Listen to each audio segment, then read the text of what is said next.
वाहिगुरु जी की फ़तेह। साध संगत जी, लड़ीवार सिंधी में जपजी साहिब वीचार कंदे अॼु जपजी साहिब जी पंजी पौड़ी जी वीचार सभिनी खे साझी करणी आहे गॾिजी करे। सो अचो त थोरो वीचार साझी कयूं, सम्झण जी कोशिशि कयूं त पंजी पौड़ी जे अंदरि गुरु नानक देव महाराज सिख जे मथां कहिड़ी रहमत करनि था, कहिड़ी सम्झाणी ॾियनि था। साहिब फरमाईंदा पहिरीं पंक्ति जे अंदरि, थापिया न जाए कीता न होए। परमात्मा जे बारे में ॿुधाइनि त चवनि था थापिया न जाए। थापण चइबो मुक़ररु करण खे। परमात्मा खे अॼु ताईं कोई मुक़ररु नथो करे सघे। आमतौर ते ॾिसंदो कंहिं बैंक जे अंदरि मैनेजर हिकु मुक़ररु कयो वेंदो आहे, कैशियर मुक़ररु कयो वेंदो आहे, होटल जे अंदरि मैनेजर मुक़ररु कयो वेंदो आहे। पर छा परमात्मा एॾी वॾी हस्ती, एॾी वॾी जॻह ते वेठल आहिनि, उनजो जेको थान आहे एॾो वॾो ऊचो थान आहे, छा उते जेको मुक़ररु कयो आहे परमात्मा खे असांजे मुक़ररु करण सां थियो आहे?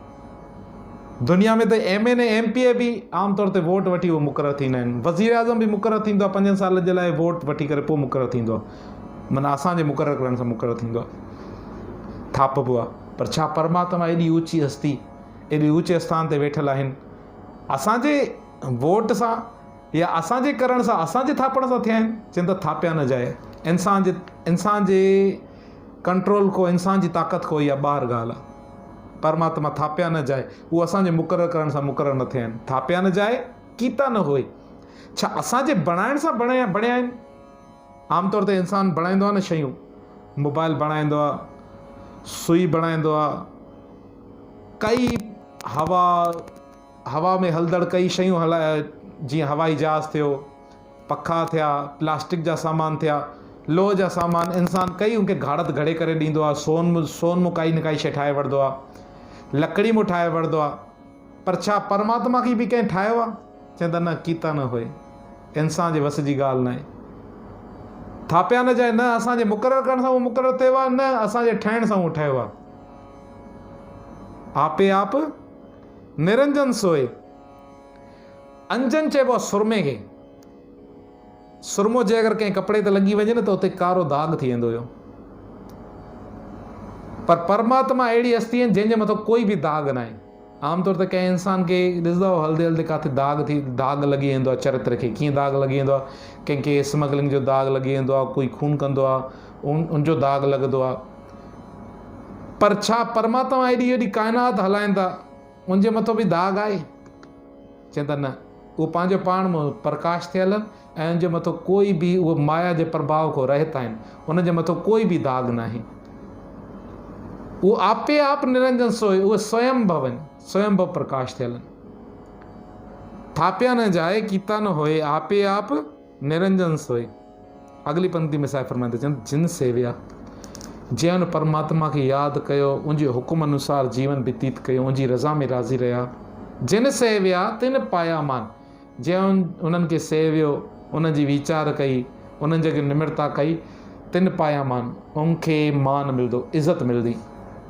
नानक गावीअ गुणी निदान।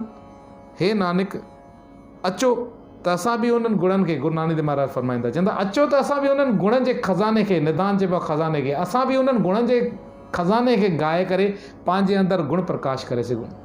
छो त परमात्मा खे ॻाइण जो मक़सदु ईअं न आहे त सिर्फ़ु उनजा नाला वठी करे ॻाइणो आहे। जेके उन्हनि जे अंदरि गुण आहिनि न, कुझु गुण तूं पंहिंजे अंदरि बि वठी आहे। गुरबाणी अंदरि पढ़ंदा आहियूं, जिन निर्भव, जिन हर निर्भव ध्याया जी, तिनका भउ सभु गवासी। जंहिं उन निर्भव खे यादि कयो, जिन निर्भव, जिन हर निर्भव ध्याया जी, तिनका भउ सभु गवासी। उनजा भउ सॼा अंदरि ख़तमु थी वेंदा, छो त परमात्मा निर्भव आहे। जीअं निर्वैर आहे न, तूं उनखे ध्यानु करे तूं पाण बि अंदरि निर्वैर थी वञ। साहिब फरमाईंदा, नानक, हे नानक, गावीअ गुणी निदान, उन गुणनि जे खज़ाने खे अचो त ॻायूं। अगली पंक्ति में साहिब फरमाईंदा चवंदा, सिर्फ़ु ॻाइण सां बि ॻाल्हि पूरी न आहे। गावीअ सुणीअ मन रखिए भाव।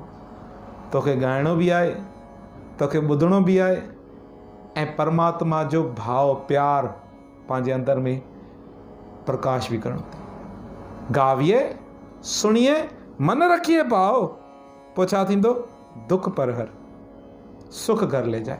तुंहिंजी ज़िंदगी जा जेके बि दुख आहिनि, कलेश आहिनि, तुझे हृदय में, छो त आमतौर ते जेकी बि शइ हिन हृदय में आहे न, जेकर हिते दुख आहिनि न त बंदो 4 दीवारी में बि दुख भोगदो आहे, छो त हिकिड़ो हृदय बि घर आहे न।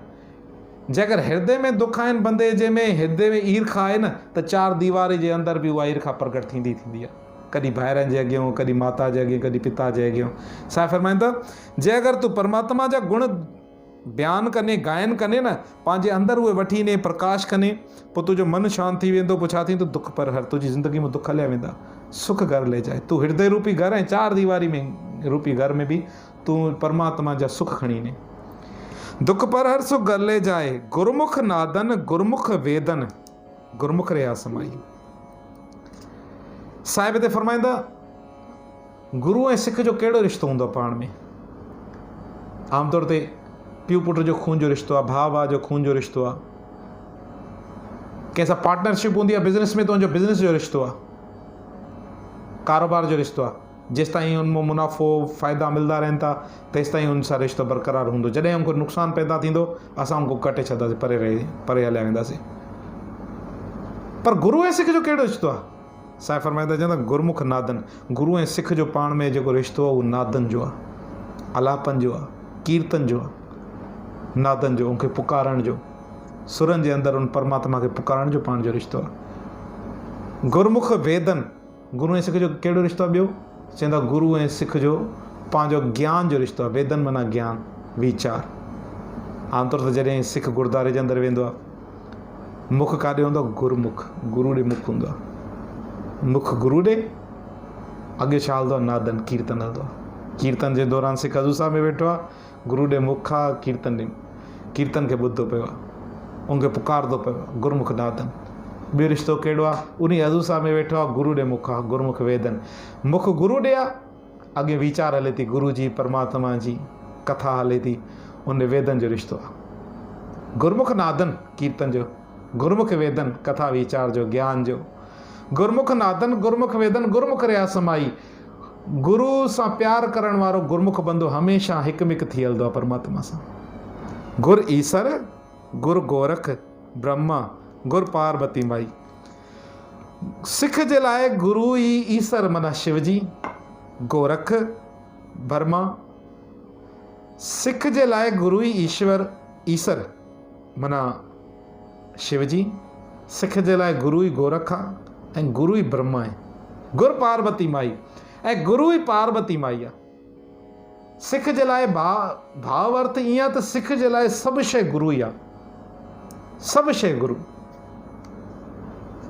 गुरु ईसर, गुरु गोरख ब्रह्मा, गुरु पार्वती माई। जे हो जाना आखा नाही, कहना कथन न जाई।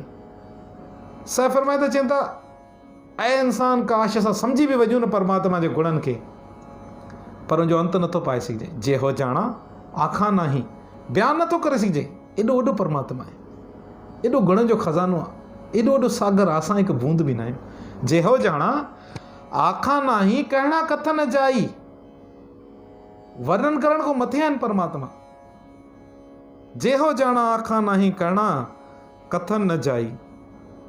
अगली पंक्ति में साहिब हिकु अरदास करणु सेखारींदा, चवंदा सिख तुंहिंजी हिकिड़ी अरदास हुजे। कहिड़ी? तू गुरु जे अॻे हमेशह इहा ई अरदास कर, गुरा हिकु देह बुझाई, गुरा हिकु देह बुझाई। तू हमेशह गुरु जे अॻे हिकिड़ी अरदास कर। कहिड़ी? ऐं गुरुदेव पिता, असांखे हिकु हस्ती सां सांझ कराए, बुझाई, मुंहिंजे बारे में सम्झाए, उन सां दोस्ती कराए। गुरा हिकु देह बुझाई, कंहिंजे बारे में? चवंदा सभना जिया का हिकु दाता, जेको सॼी सृष्टि जो, काइनात जो हिकु दातार आहे, हिकु परमात्मा आहे, सो मैं विसर न जाई। ऐं गुरुदेव पिता, तव्हांजे अॻे इहा ई अरदास आहे त जेको पूरी काइनात खे हलाइण वारो परमात्मा आहे, सभिनी खे रिज़्क़ ॾियण वारो, सभिनी जीअनि जो जेको दातार आहे न, काश उहो असांखे कॾहिं विसरे न। हमेशह उहो अंग संग असां सां हमेशह यादि हुजे। कॾहिं असां उनखे दूरि न सम्झूं, हमेशह उनखे पंहिंजे अंग संग सम्झूं, पाण सां उनखे नज़दीक सम्झूं ऐं उन सां ई हमेशह असांजो प्यार बणियो रहे। सो वाहिगुरु जी का खालसा, वाहिगुरु जी की फ़तेह।